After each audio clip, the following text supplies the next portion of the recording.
Gracias por escuchar este mensaje de Comunidad de Fe Cancún. Si quieres saber más acerca de nuestra iglesia o donar a nuestros ministerios, ingresa a comunidaddefe.com.mx/donativos. Entonces, ahora sí, nuestra serie basada en el libro de Ruth.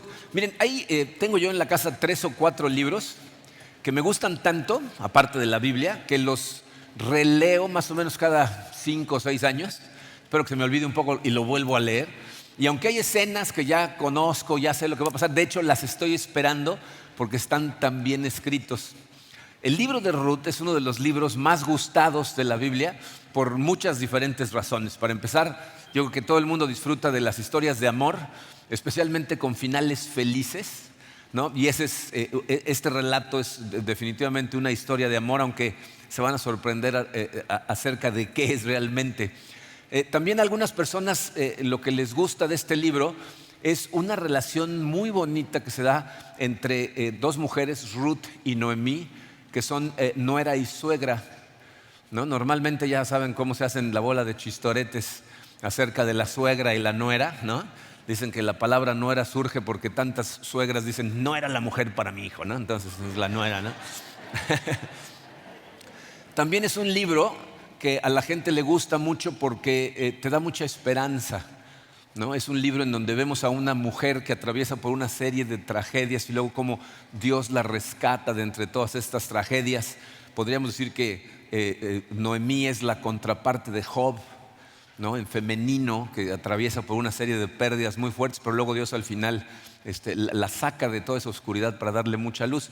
Pero miren, como vamos a ver en esta serie, la principal razón por la que este debería de ser uno de nuestros libros favoritos es porque en este libro vemos cómo Dios supervisa todo lo que pasa en la historia para llevar a cabo su plan de redención.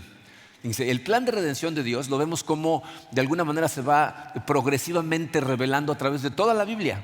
Desde Génesis, en donde se hace la primera promesa de la venida del Redentor, hasta el Nuevo Testamento cuando llega ese Redentor, y luego Apocalipsis cuando regresa al final de los tiempos. Tú ves esa progresión a través de toda la Biblia, pero toda esa progresión se encuentra en el libro de Ruth. Por eso titulamos esta serie Ruth, el Evangelio de Cristo, porque está contenido en este librito, ¿ok? Fíjense, si este libro no fuera parte de la Biblia, hay una parte del rompecabezas de cómo Dios está haciendo todo su plan que nos faltaría. O sea, hay una parte en donde dirías, a ver qué pasó, cómo llegó de aquí a acá. No, es una parte crucial. Entonces nos vamos a dar cuenta cómo efectivamente es un libro que tiene una historia de amor, pero no el que la mayor parte de la gente piensa.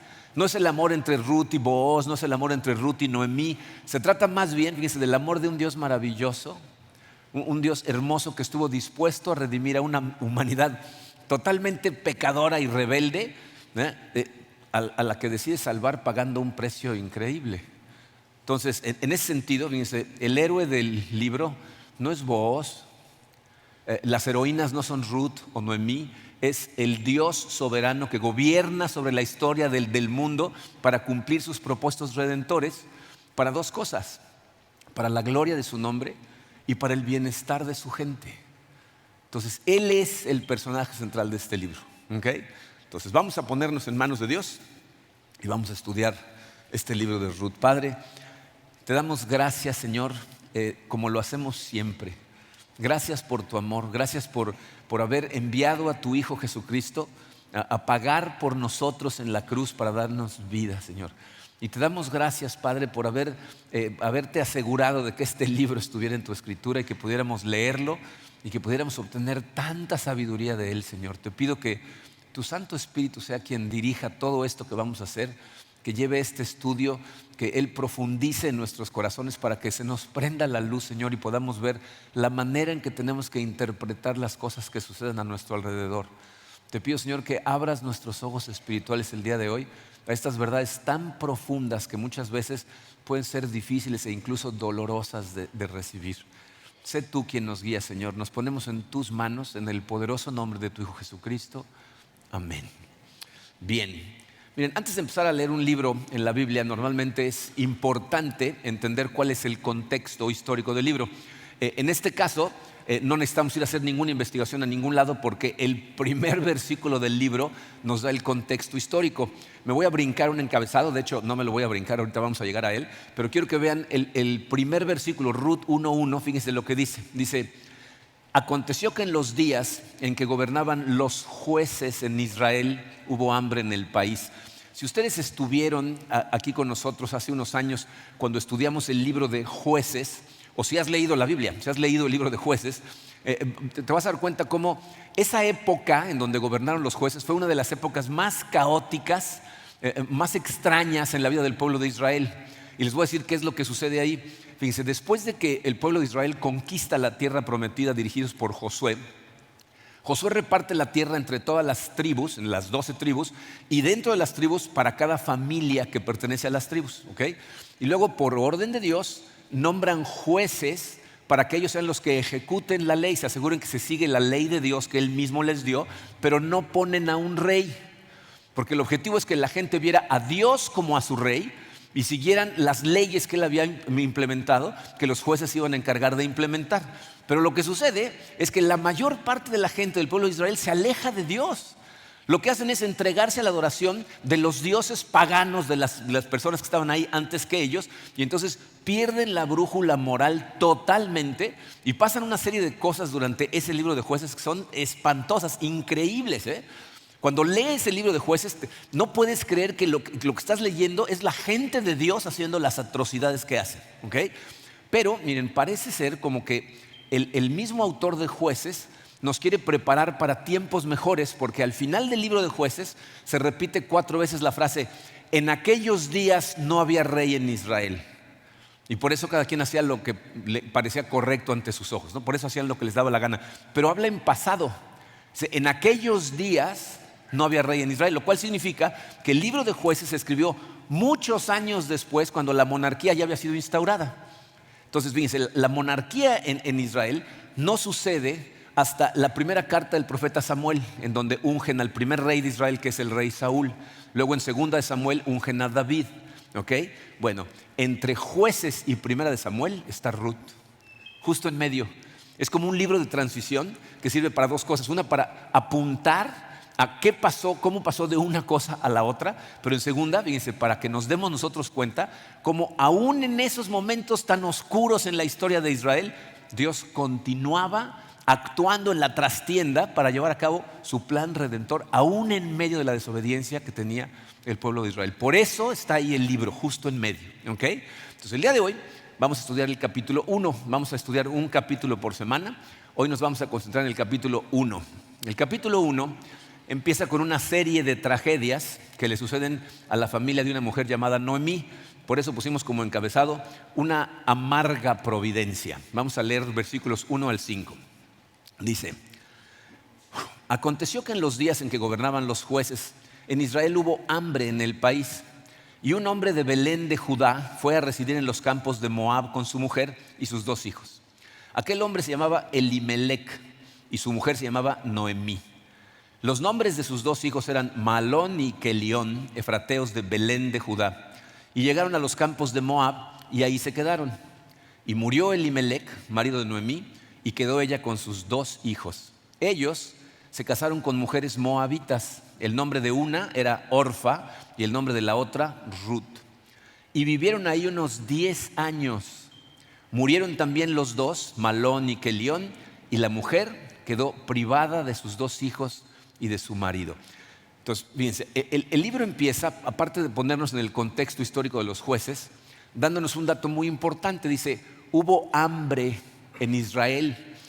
Cosas que aprendemos cuando estudiamos el Antiguo Testamento es que Dios permitía que sucedieran ese tipo de cosas, o sea, que hubiera hambre al grado que no tuvieran qué comer, para causar una de 2 cosas. Una, que la gente se moviera a otro lado, esa era una posibilidad. Y la otra, jalarles las orejas para llamar su atención a la desobediencia en la que estaban viviendo hacia Dios. Y debido al estado moral de Israel en esos días, no nos costaría mucho trabajo deducir que el hambre es una muestra del desagrado de Dios con el pueblo de Israel.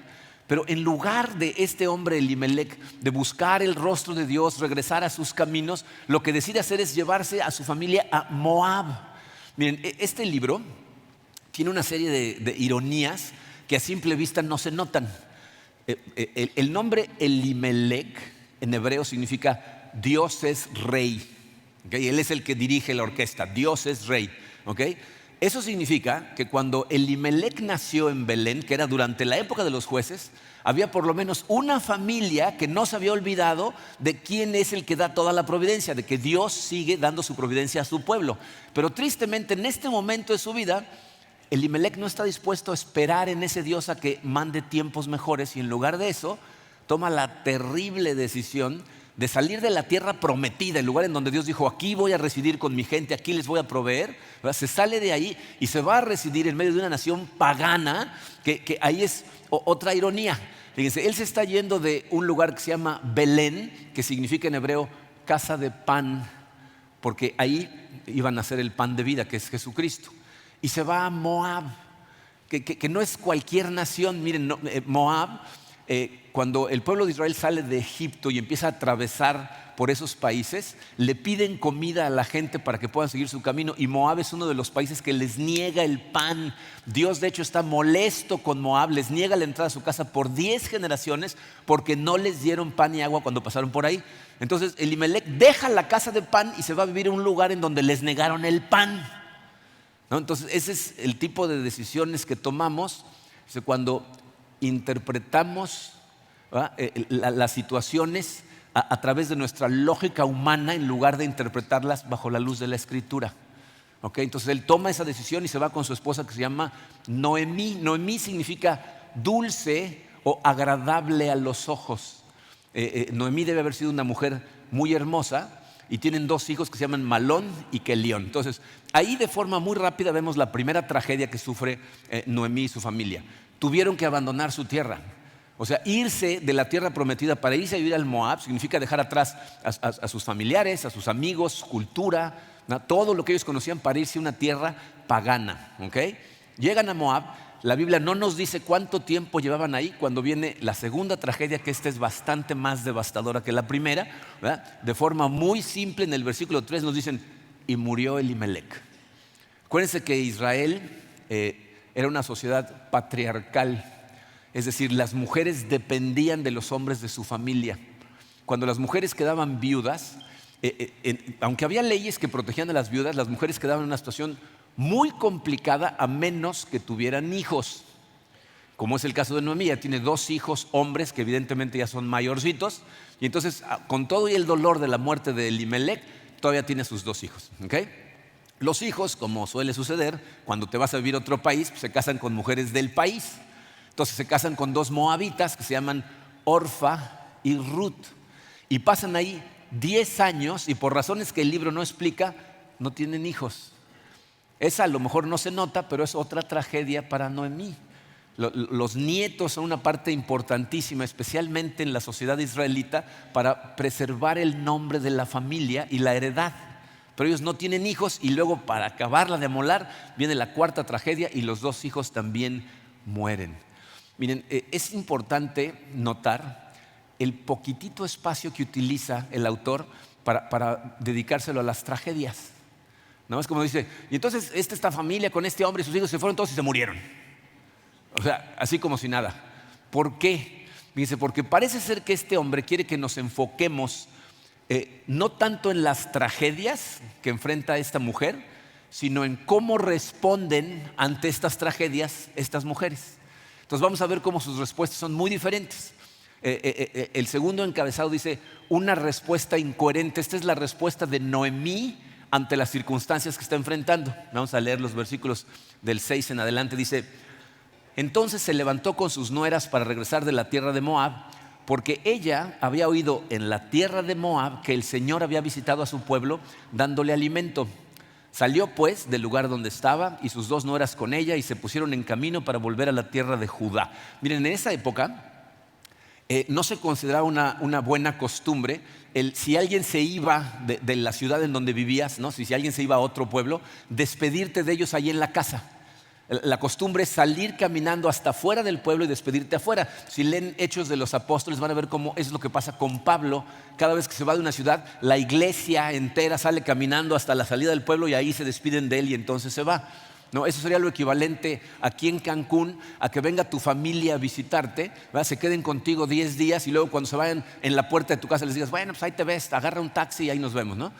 Más bien lo que haces es que los llevas al aeropuerto y ahí en la puerta del aeropuerto todo el mundo se abraza, se despide y ahí ya se van. Bueno, eso es lo equivalente.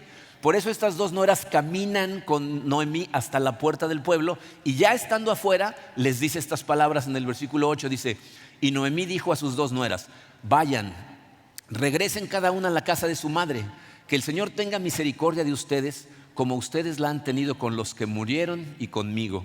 Que el Señor les conceda que hallen descanso cada una en la casa de su marido. Entonces las besó y ellas alzaron sus voces y lloraron y le dijeron, no, sino que ciertamente volveremos contigo a tu pueblo. Entonces fíjense, Noemí de alguna manera recibe la noticia de que Dios visitó a su pueblo, a la gente en Israel, ¿verdad? Y les llevó otra vez comida. Literalmente la palabra que se utiliza en hebreo es pan, les volvió a dar pan. Pero en lugar de tratar de convencer a sus dos nueras que se vayan con ella a la tierra prometida, hace lo posible por convencerla de lo contrario, de que se queden en Moab. Y lo hace de una manera tan piadosa que parece que lo que está haciendo es lo correcto. Fíjense otra vez en el versículo 8, dice que el Señor tenga misericordia de ustedes como ustedes la han tenido con los que murieron y conmigo, ¿no? Como que le está diciendo, yo le pido a Dios que tenga misericordia aquí, que se queden. Y miren, la palabra misericordia que utiliza ahí, o sea, lo que tradujimos como misericordia al español, en realidad es una palabra que es muy complicada de traducir porque está hablando, les está deseando que reciban de Dios el amor que Él tiene para con su gente debido al pacto. Amor pactal, o sea, se está refiriendo a la fidelidad del amor de Dios para con su pueblo en virtud del pacto que hizo con ellos. ¿Ok? Entonces, Noemí de alguna manera está apelando al amor de Dios, que es fiel a su palabra, fiel a su pacto, como si ellas dos ahora fueran parte de su pueblo, pero al mismo tiempo les está aconsejando que se queden en Moab. No solo con su familia, lo que les está pidiendo es que se queden con sus antiguos dioses. Y lo podemos ver muy claramente, me voy a brincar un poquito hacia adelante, va a pasar en la pantalla si no lo quieren buscar, pero más adelante en el versículo 15, cuando Orfa decide quedarse en Moab, fíjense lo que le dice Noemí a Ruth. Dice, mira, tu cuñada ha regresado a su pueblo y a sus dioses. Vuelve tras tu cuñada. Noemí les está diciendo que es mejor para ellas que se queden en Moab con sus antiguos dioses en lugar de irse a Israel a refugiarse bajo el Dios de Israel, ¿no? Y a lo mejor te puedes preguntar tú, ¿qué está pensando Noemí? ¿No? ¿Qué le está cruzando por la cabeza para decirles estas palabras? No necesitamos tratar de adivinar, porque el libro nos lo dice muy claramente. Lo que ella quería o lo que ella esperaba que sucediera es que ellas dos, fíjense, encontraran descanso y seguridad casándose de nuevo en Moab. O sea, ella se ve como una persona que no tiene nada que ofrecerles en ese sentido. Fíjense en sus palabras a partir del versículo 11. Dice, pero Noemí dijo, vuélvanse, hijas mías, ¿por qué quieren ir conmigo? ¿Acaso tengo aún hijos en mis entrañas para que sean sus maridos? Vuélvanse, hijas mías, váyanse, porque soy demasiado vieja para tener marido.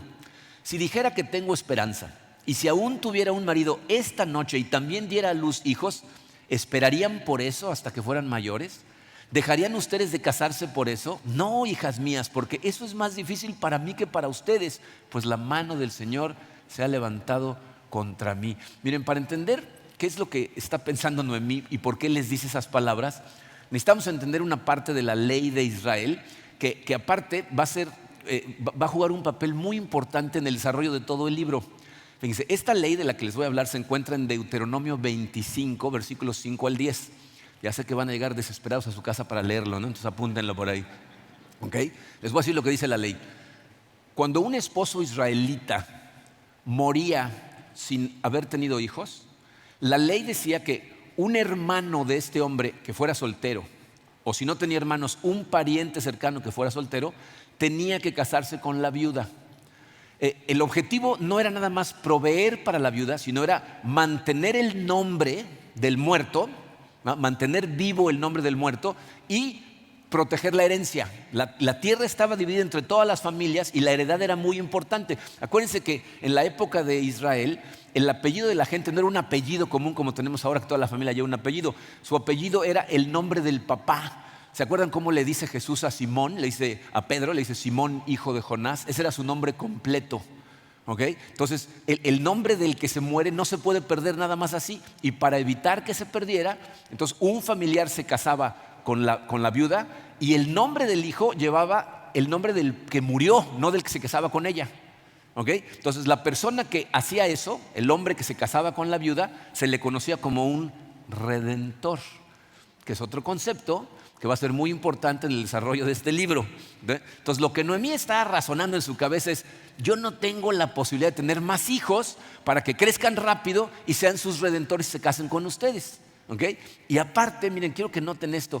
De alguna manera, Noemí se siente culpable por lo que está pasando. Yo no sé, porque no nos lo dice la historia, si cuando empezó el hambre en Israel, Noemí fue la que estuvo enchinchando a Elimelech: vámonos de aquí, no hay comida. No sabemos, ¿no? Pero fíjense cómo dice: la mano del Señor se ha levantado contra mí. O sea, ella se está echando la culpa de lo que está pasando y por eso les dice: no me sigan a mí, vuelvan a sus tierras. Yo no puedo darles lo que más necesitan, que es un marido que las redima. Miren, esto es una cosa increíble y muy importante de notar. Noemí en ese momento se ve como una persona que no tiene absolutamente nada que ofrecerles a ellas, cuando la verdad es que está en posición de darles la bendición más importante que se le puede dar a una persona, que es conocer al Dios verdadero. O sea, la necesidad más grande de Orfa y de Ruth no era casarse de nuevo, era conocer y refugiarse en el Dios verdadero. Y espero que eso lo escuchen clarito todas las mujeres solteras que están en esta sala. Tu necesidad más grande no es encontrar marido, es asegurarte que Dios sea tu Dios, que tu seguridad proviene de que estás bajo sus alas, bajo su protección. El que habita al abrigo del Altísimo, dice el Salmo 91, encontrará descanso, fíjense, descanso a la sombra del Todopoderoso. Ella decía: ustedes van a encontrar descanso en nuevos maridos, cuando el descanso lo encontramos única y exclusivamente abajo de Dios. Pero en ese momento Noemí está tan amargada, tan dolida, que no puede verlo, ¿no? Ella está conectando la seguridad de estas dos mujeres con los ídolos paganos de Moab. Miren, sé personalmente, y me imagino que muchos de ustedes también lo saben, que hay veces que el dolor es tan intenso que nos hace perder el enfoque. Nos hace enfocarnos en las cosas equivocadas. Y no estoy tratando de minimizar lo que te esté pasando. Yo no sé si alguno de ustedes en este momento está pasando por cosas difíciles. Ustedes saben que nuestra situación no es fácil, que vivimos en situaciones complicadas y aparte permanentes. No estoy tratando de minimizar el dolor que puedas estar sintiendo. Lo que quiero es ayudarte a que te enfoques en las cosas correctas. Tienes que enfocarte en la realidad de que nuestro Dios es un Dios maravilloso, es un Dios bueno, es un Dios fiel, aun cuando las circunstancias que estés enfrentando sean cosas que en este momento no puedas comprender. O sea, el hecho de que no podamos entender lo que Dios está haciendo en este momento no significa que lo que está haciendo es bueno, es perfecto, es justo. Entonces no podemos permitir que nuestro dolor determine nuestra teología. Tenemos que aprender a ver por encima de las circunstancias, voltar hacia arriba y ver a Dios que sigue sentado en su trono y está llevando a cabo sus propósitos eternos para su gloria y tu bien. Aunque en este momento no puedas entender lo que te está pasando, no puedas entender lo que estás enfrentando. Lo que Noemí les debería de haber dicho es: vénganse conmigo, vamos, que conozcan bien al Dios de Israel, porque en Él podemos encontrar seguridad. Y aquí lo más sorprendente de todo es que, a pesar de las incongruencias teológicas de Noemí, Dios está trabajando en el corazón de Ruth, haciendo una cosa milagrosa que va a hacer que la respuesta de ella no sea incoherente, ¿no? De hecho, la suya, dice el número 3 romano, es una respuesta con un compromiso firme y determinado. Vamos a verlo, fíjense. Después de que Noemí les dice: regrésense a sus casas, en el versículo 14 dice: y ellas alzaron sus voces y lloraron otra vez. Y Orfa besó a su suegra, pero Ruth se quedó con ella. O sea, Orfa se despide de ella con un beso y se regresa a Moab, dice, pero Ruth se quedó con ella. Y miren, la traducción al español no nos ayuda a entender la determinación que está mostrando Ruth al decirle esas palabras. La palabra que se tradujo aquí en dos palabras, que es se quedó, se refiere al tipo de relación que los israelitas deberían de tener para con su Dios. O sea, ese compromiso a mantenerse fieles a Dios, pase lo que pase. Entonces, el compromiso que Ruth te está expresando, necesitas entender esto, va mucho más allá del amor que siente por Noemí.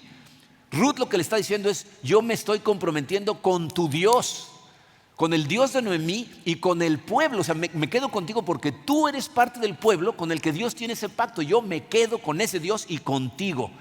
Y vamos a verlo para que vean cómo es exactamente lo que está diciendo. Versículos 15 al 17.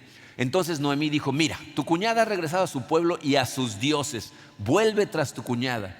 Pero Ruth le respondió: no insistas en que te deje o que deje de seguirte, porque a donde tú vayas yo iré, y a donde tú mores moraré. Tu pueblo será mi pueblo y tu Dios mi Dios. Donde tú mueras, allí moriré, y ahí seré sepultada. Así haga el Señor conmigo, y aún peor, si algo excepto la muerte nos separa. Ese es uno de los pasajes más hermosos que podemos encontrar en la Biblia. Yo lo he escuchado, incluso lo he utilizado en votos matrimoniales. Seguramente ustedes a lo mejor lo han escuchado sacado de contexto totalmente para votos matrimoniales, porque acuérdense que esas palabras no fueron dichas a su esposo, sino a su suegra, ¿ok? Pero son hermosas las palabras de todas maneras, ¿no? Pero fíjense, lo que Ruth está expresando es una firme determinación por dejar atrás todo lo que conocía. O sea, dice: ya, voy a dejar mi tierra, voy a dejar a mi familia, voy a dejar a mis amigos, voy a dejar a esos dioses, aunque hacerlo signifique jamás volver a casarme y jamás tener hijos, no importa. Porque eso es lo que Noemí de alguna manera le está diciendo entre líneas. Lo que Noemí le está diciendo es: si te vas conmigo, tú eres una moabita pagana, vamos a llegar al pueblo de Israel. ¿Tú crees que alguien te va a voltear a ver? ¿Tú crees que alguien te va a querer redimir? Yo ni siquiera tengo parientes para que te rediman. Lo cual, bien, se nos muestra cómo Noemí está tan amargada que no se acuerda de sus parientes, porque tiene más de un pariente que podrían redimir a Ruth, pero ella no se acuerda, ¿no? Pero Ruth le está diciendo: no, yo de hoy en adelante soy israelita de corazón. Me voy para allá y allá me quedo.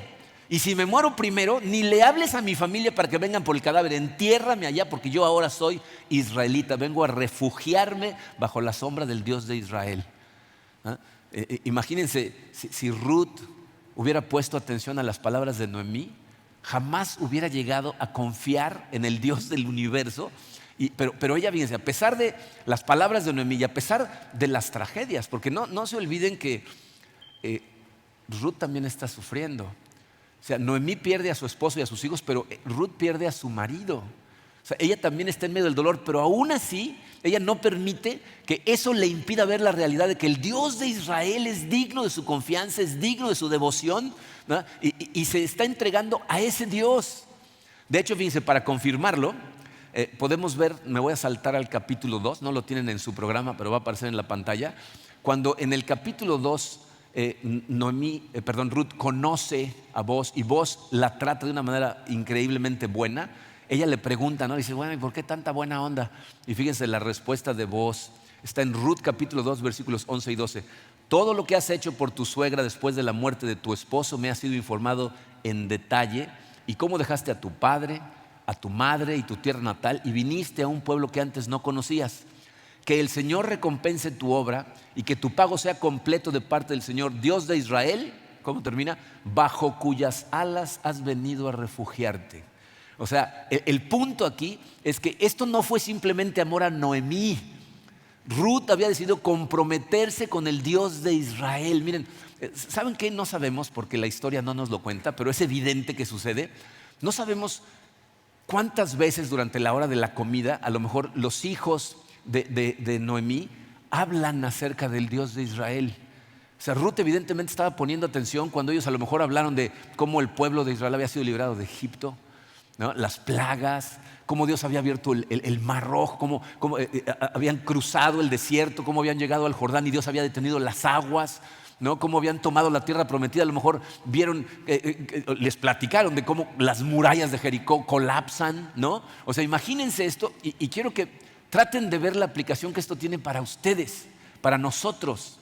Tú no sabes el impacto que tienen tus palabras cuando hablas de tu Dios en frente de personas que no lo conocen. O sea, evidentemente Ruth estaba poniendo atención y el Espíritu Santo le estaba abriendo el entendimiento, porque estas personas se expresaron del Dios de Israel de tal forma que ella llega a la conclusión de que hay un Dios verdadero y es el Dios de Israel, no los ídolos de Moab. ¿Ok? Lo triste en esta parte es que, fíjense, Noemí está tan amargada que no puede ver el milagro que Dios está obrando en el corazón de Ruth y el amor que Ruth le está expresando a ella y a Dios. Miren, esto es una cosa muy triste y tristemente es muy común. Muchas veces vemos a nuevos creyentes con más fuego en su corazón por seguir a Dios que personas que llevan 30, 40 años y su corazón está encallecido y ya ni siquiera lo ven. Y es lo que le está pasando a Noemí. Ruth lo está viendo, pero Noemí no lo puede ver. Y por eso Noemí tiene, lo que dice el número 4 de su programa, una teología basada totalmente en la desesperación. Vamos a leer los versículos 18 al 21. Al ver Noemí que Ruth estaba decidida a ir con ella, no le insistió más. Caminaron pues las dos hasta que llegaron a Belén. Fíjense cómo los autores nada más te cuentan las cosas que son relevantes. O sea, se brincan lo que no es relevante. Ese camino a Belén ha de haber sido muy interesante, pero es irrelevante. Llegaron a Belén, ¿no? Dice, cuando llegaron a Belén, toda la ciudad se conmovió a causa de ellas. Belén era una ciudad muy pequeñita, no piensen en Cancún. Esta es una aldea pequeñita que cuando alguien llega, todo el mundo se entera en 5 minutos, ¿ok? Entonces, toda la ciudad se conmovió a causa de ellas y las mujeres decían, ¿no es esta Noemí? Ella les dijo, no me llamen Noemí, llámenme Mara, porque el trato del Todopoderoso me ha llenado de amargura.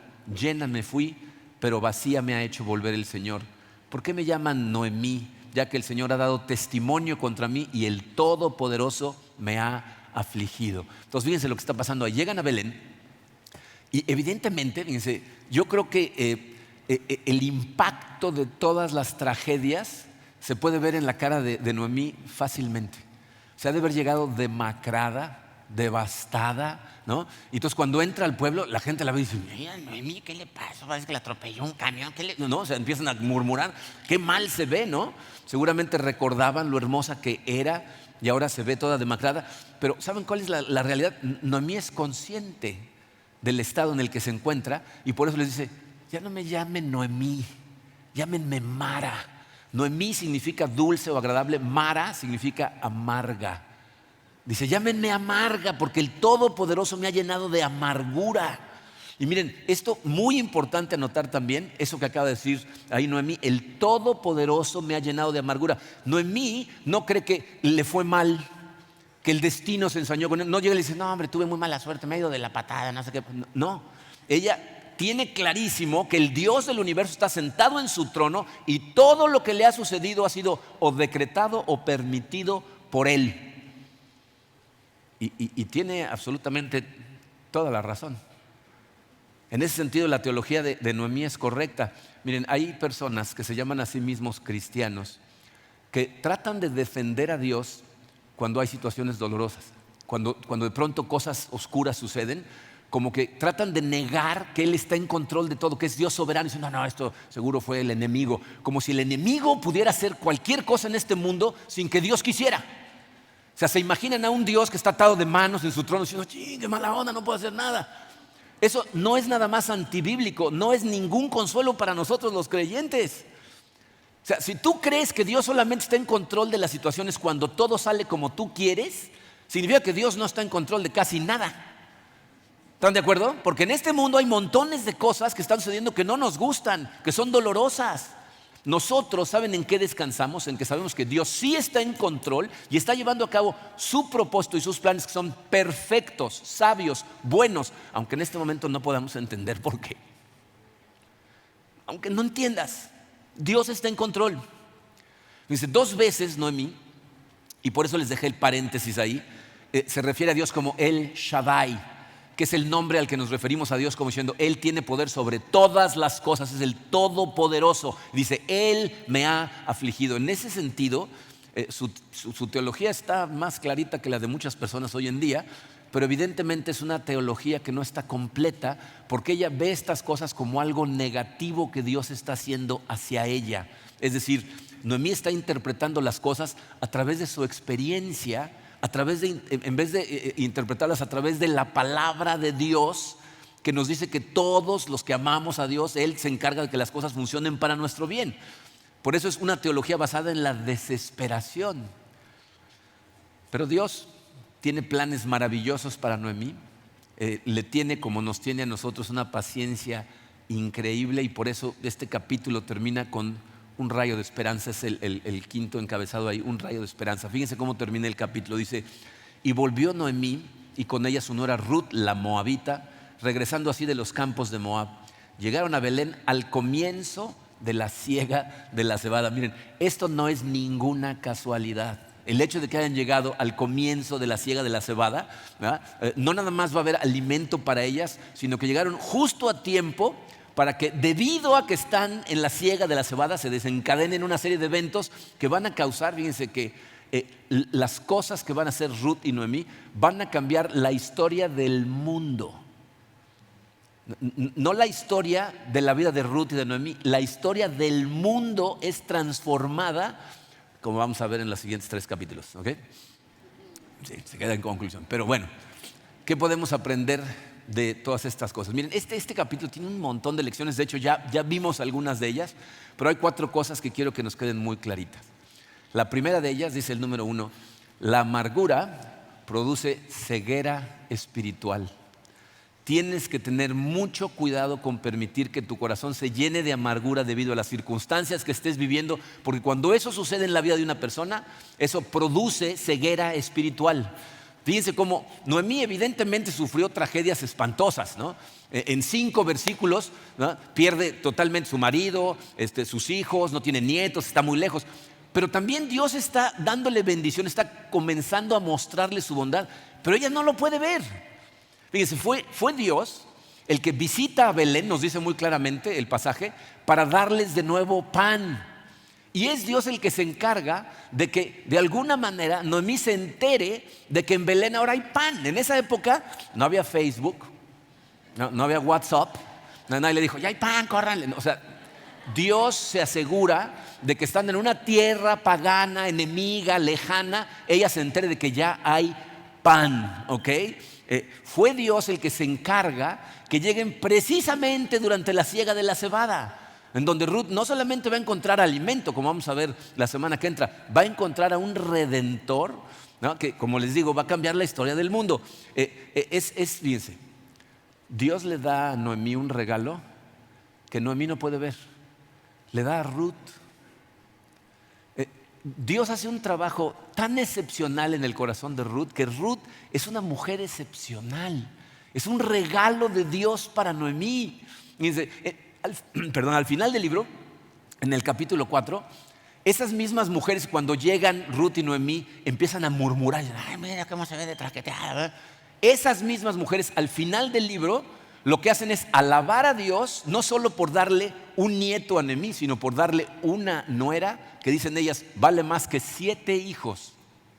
O sea, era un regalo Ruth en su vida, pero ella en ese momento no lo puede ver. Fíjense las palabras que dijo, me fui llena, pero regresé vacía. O sea, regresa con Ruth, me fui llena, mira, nada más me traje a esta, ¿no? O sea, no se da cuenta del regalo que Dios le hace en Ruth.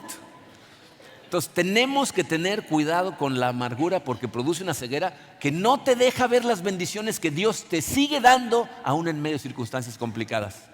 ¿Okay?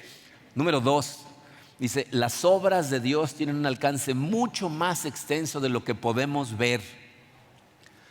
Miren, nosotros tenemos un campo de visión debido a lo corto de nuestra vida, que es demasiado corto, ¿no? O sea, si Dios es bueno contigo, si Dios tiene eso en sus planes, vas a conocer a tus hijos, a lo mejor a tus nietos.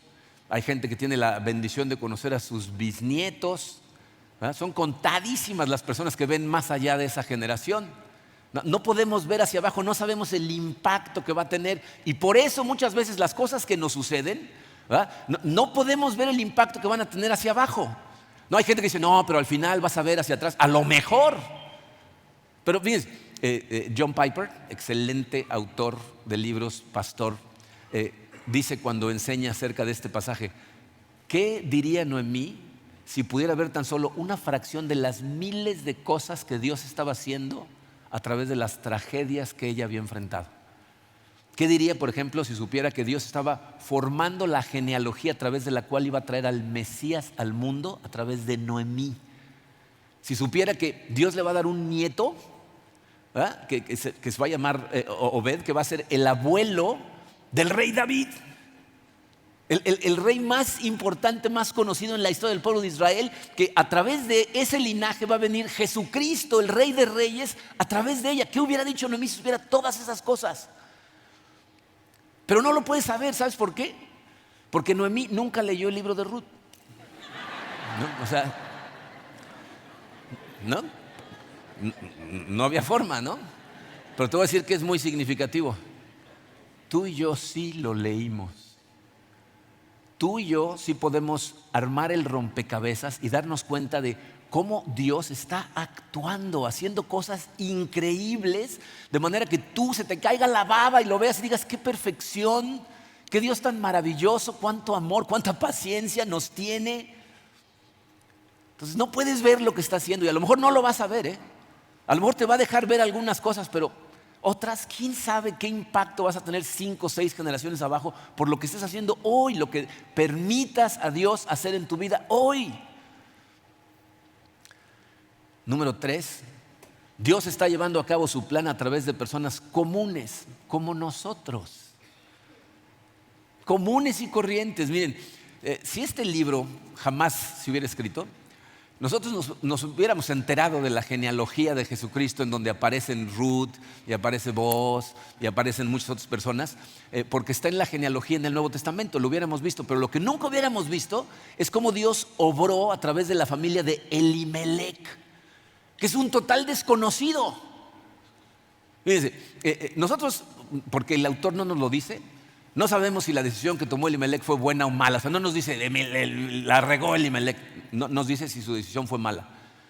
Tampoco especifica si la razón de que había tanta hambre en el pueblo de Israel era por culpa del pecado, aunque lo más probable es que por eso fuera. Pero te voy a decir lo que sí sabemos. Sabemos que Dios sacó de todas esas tragedias cosas maravillosas, y ni siquiera el pecado de Israel o las malas decisiones de Elimelech pudieron detener el plan que él ya tenía determinado para ellos. ¿Entiendes lo que eso significa? Si tú has entregado tu corazón a Cristo, tú eres parte del plan. Tu vida tiene significado. Lo que estás haciendo hoy va a tener un impacto en el futuro de acuerdo a su plan. El problema es que la gente nos vemos tan comunes y tan corrientes que pensamos que Dios no nos está usando. A lo mejor te ves a ti mismo y dices: no, pero pues yo qué impacto, ¿no? Qué influencia, yo no tengo talentos, ¿no? Yo soy muy débil. Pero podemos ver cómo Dios puede obrar en familias tan comunes como la de Elimelech, que no se enteró de nada, ¿eh?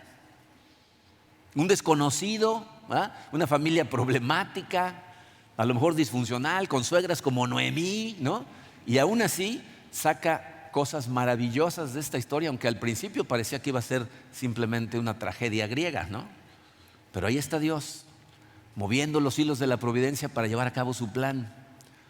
¿Ok? Y por último, y miren, yo creo que este es el punto más importante. Tienes que entender esto: la mayor necesidad del ser humano es refugiarse en el Dios de la Biblia. Esa es tu mayor necesidad. Yo sé que por la sociedad en la que vivimos, tú a lo mejor piensas que lo más importante que puedes hacer, por ejemplo, por tus hijos, es asegurarles un futuro profesional sano, que tengan un buen trabajo, que tengan un buen ingreso. Todos queremos tener familia, queremos tener hijos, queremos tener buenos amigos, y todo eso es maravilloso. Son regalos de la gracia común de Dios. Pero tu mayor necesidad no es esa. Tu mayor necesidad es asegurarte que el Dios del universo es tu Dios, refugiarte en ese Dios que entretejió todos estos hilos para asegurarse que llegara Jesucristo el Redentor a salvarnos. Necesitas tener seguridad puesta en Él. Solamente por medio de Jesucristo tú puedes tener verdadero descanso y seguridad bajo las alas del Altísimo, y evidentemente tener la vida eterna. Entonces necesitamos asegurarnos que Él es nuestro Dios, que en Él tenemos puestas las cosas. Miren, les voy a decir cuál es mi oración para todos nosotros. Yo sé que aquí hay una mezcla de caminares espirituales.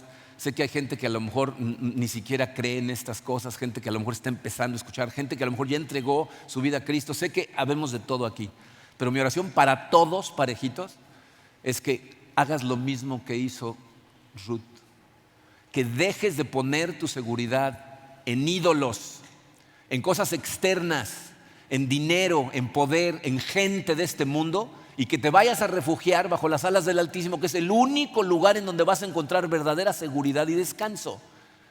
Mientras sigamos engañados pensando que es Cristo más algo más, vas a seguir pedaleando tratando de encontrar paz, seguridad. No la vas a encontrar porque no tienes al Dios del universo.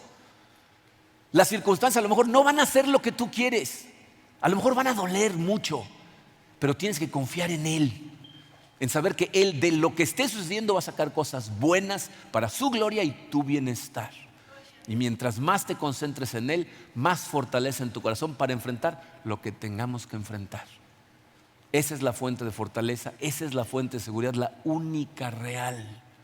Y eso es lo que aprendemos principalmente en este libro de Ruth que hoy empezamos. Vamos a orar. Padre, Señor, te damos tantas gracias por poner este libro en tu palabra, porque la verdad sea dicha, Señor, nos cuesta tanto trabajo levantar la vista y ponerla fija en ti cuando enfrentamos situaciones tan complicadas como las que tú conoces en la vida de cada uno de nosotros.